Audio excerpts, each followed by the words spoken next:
Hi guys, so ngayon may i-unbox tayo guys. So habang ina-unbox ko, diba kasi guys nag-tail tidy na tayo ng motor natin. Ito yung picture guys ng motor natin. So yun nga, naka-tail tidy na tayo. And kung mapapansin nyo guys, nakalabas yung signal light niya. Kaya itong binili natin ngayon guys, tail light shock na integrated na yung signal light dun sa tail light. So yun guys, ito yung nabili natin, JPA Z900. So ito siya guys.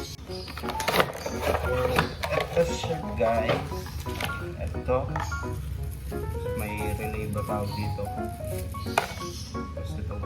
So hindi ako marunong mag-install ng sa ganito guys, pero alam ko naman ikabit to.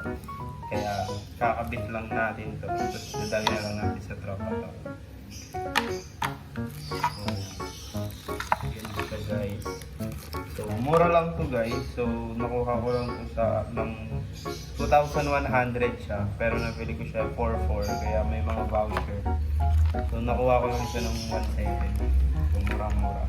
Install natin guys. So yun guys. So para matanggal natin tong headlight ay yung signal light, tanggalin muna natin to guys. Tsaka tatanggalin din natin to. So papalitan natin ng ganito guys. Doon tayo light natin. So kailangan muna guys, tanggalin natin to, ito.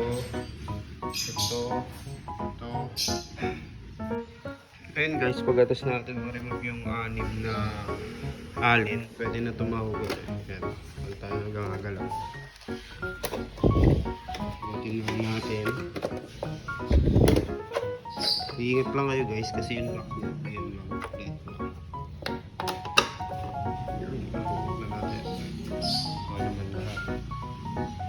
So tatanggalin muna natin itong signal light.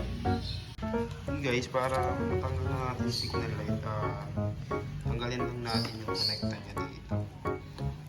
So ito lang yung blue tsaka yung puti dito. Para matanggal yung signal light, itong blue tsaka yung black. So nagkapaliktad pala to guys, pero tama yung kulay. Alam pala natin din luwag ganito para matanggal natin yung wire. Yun guys, natanggal na natin yung tail tidy natin. So tatanggalin lang natin yung signal. So yun guys, ang next na gagawin natin para tuluyan na natin matanggal tong tail light is tatanggalin natin tong screw na to. Ito. Tsaka ito. Ngayon guys, bali yung screws niya pala marami. Ito, tapos ito, tapos yun dito, saka ito ano to, size 8 lang nasa akin. Tapos may hila nyo na to. Kita nyo gumagalaw. Line lang natin guys. So guys, kung makikita nyo, nakatanggal na natin yung tail lights natin. Pagpalitan na natin. So ito na siya guys. So ilalagay lang natin. Yun guys, kung makikita nyo, nakabit na natin. Ito na lang, ayusin na lang natin tong wirings. So hindi ko na to alam guys, kailangan na natin ng tulong dito. So pakita ko na lang sa inyo kung nakakabit na.